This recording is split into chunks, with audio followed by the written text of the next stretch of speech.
when the people's purchasing power is on the decline? So the big chunk of the poverty rate is happening in the rural areas.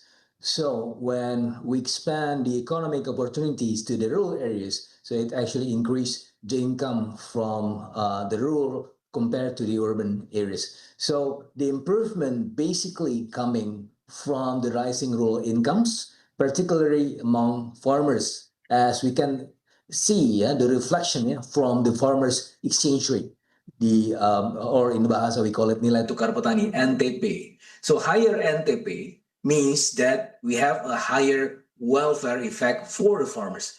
So if you compare the sectoral growth, for example, in the Q1 this year, the agricultural sector grew 10.5%. So it is actually one of the highest growth, sectoral growth among other sectors. So this means that when you have and when you achieve, you're focusing more on the rural areas, especially in agricultural sector, this will resonate to an increase in the agricultural farmers' income. So with that respect, we're seeing that the poverty rate, the poverty incidence coming from 8.5% to 8.4, and also the projection for next year is about 8.3% because of this focus on the rural areas. As we can also reflect from Asta Cita, the government is trying and then pushing extra effort to focus more on the rural areas. So bringing economic opportunities bottom up from the rural and also to the urban areas. But of course, we are also seeing that several,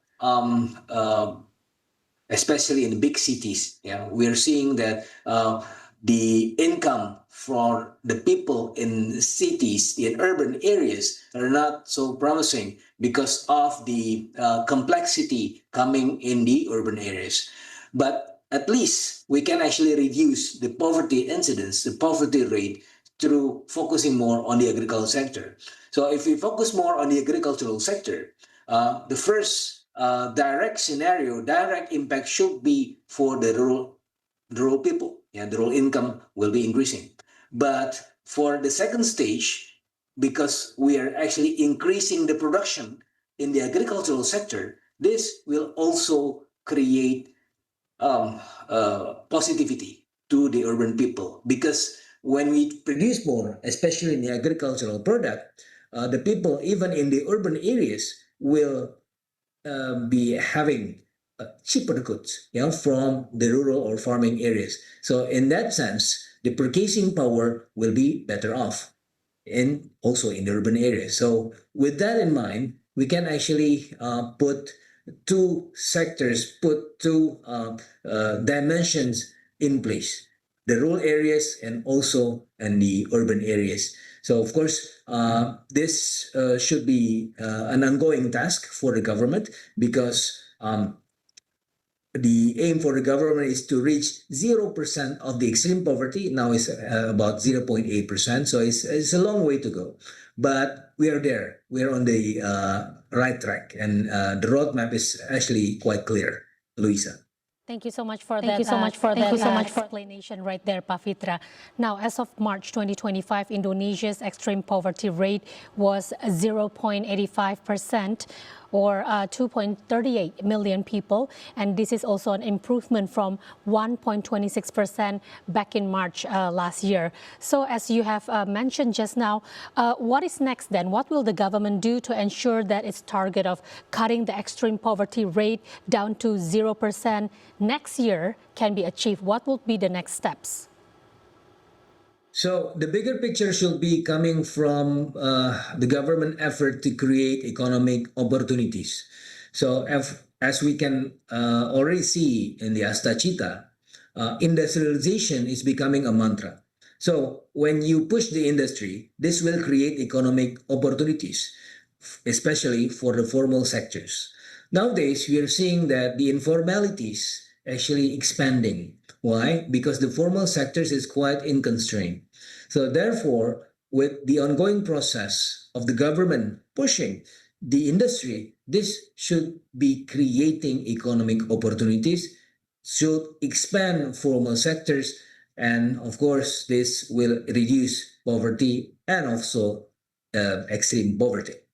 So another strategy, which is actually a more technical strategy, which is actually coming to focus more on the extreme poverty, because extreme poverty, people living in under the extreme poverty is actually quite different with other type of people. So this class, yeah, sometimes we are seeing that they cannot work because of disabilities, because of the extreme poor and so on and so forth, lack of wealth and so on and so forth. So that is why we are also focusing on not only creating economic opportunities. Economic opportunities is okay to reduce poverty, but for the extreme poverty, the government is trying to expand adaptive social protection programs. So under the Unified Social Registry, or DTKS, that's actually now becoming the DTSN, so the single data for all of the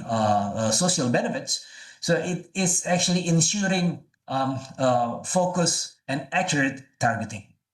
And then, of course, to the other sector, especially for the ultra poor household, we are also trying to create economic opportunities, especially coming to micro benefits, yeah, for the poor, ultra micro loans. Not to mention that Koperasi Merah Putih, the cooperative, this is also coming into the rescue for the poor people.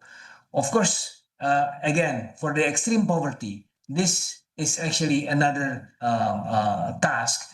It's not only creating economic opportunities, as I said earlier, because economic opportunities should be compatible with the skill set. But most of the time, people under extreme poverty, they don't have this skill set in order to actually work. So therefore, in order to reduce the extreme poverty, the government is trying to have a very focused and targeted data in order to expand the social protection and also the other benefits for the extreme poor. But for poverty, the poverty incidence, people living under poverty, this, as long as they can be compatible with the needs, yeah, of the sectoral upbringing, so this should be fine. So this can actually leverage the class from the poor to the near poor, and then we can hopefully we can actually bring them to the middle class, yeah, from the aspiring middle class and also the middle class. So that's actually the strategy. We are actually having a multi-layered strategy for the extreme poor, the near poor, the aspiring middle class, and also for the middle class. It's good to hear that the government has prepared all this multi-layered strategy to reach its target to reduce the extreme poverty rate down to 0% by next year. Now, if we can talk about another matter here, Pak Fitra, the fact that the poverty rate published by BPS is quite low, compared to that of the World Bank, which has been recorded Indonesia's poverty rate at 60% in April this year. This gap is very wide. Could you explain to us what is going on right here? So simple, because we have different methodology and different purpose in serving the goal, right? So the disparity, 8.47% of poverty rate, and much higher figure based on the World Bank methodology, actually coming from different methodology and different definition. So the Statistical Office of Indonesia calculates poverty using Indonesia's national poverty line. So reflecting domestic consumption patterns, absorbing localities. So the World Bank, by contrast, applies global benchmark. It is actually very important to have a cross-country comparison within the PPP terms, which is just for the international price differences, and also eventually, if you comparing between countries, it actually creates higher estimate for Indonesia. So worse poverty incidence than it was actually in the within the methodology of BPAS. But of course, for the comparison in time series and to absorb the localities, the divergence does not imply that BPAS data is not accurate. We have different methodology and it's serving for different purpose. So it highlights domestic poverty assessment and actually versus vis-a-vis the global comparisons that is actually becoming the goal of the World Bank. But of course, this is actually under discussion. We also try to see which is actually the better match, yeah, to define poverty. But for the time being, the methodology coming from the BPAS is already acknowledged by the World Bank, and the World Bank is creating enough flexibility for countries to have their own definition to absorb domestic and localities. So different methodologies serve for different purpose. So as long as we can have, for example, to aim for less poverty in the future, I think that's actually quite the same goal, yeah, between the BPAS and also the World Bank. To wrap up, BPAS is serving for domestic, and for the World Bank is serving for cross-country comparison, Luisa. All right, thank you so much for that explanation. And of course, we need to find the best methodology that reflects our current condition right now in Indonesia. Pak Fitra Faisal Hastiadi, spokesperson on economic issues at the Presidential Communication Office. Thank you so much for sharing your perspective and knowledge here on Economic Outlook today. See you again next time on our next dialogue. Thank you.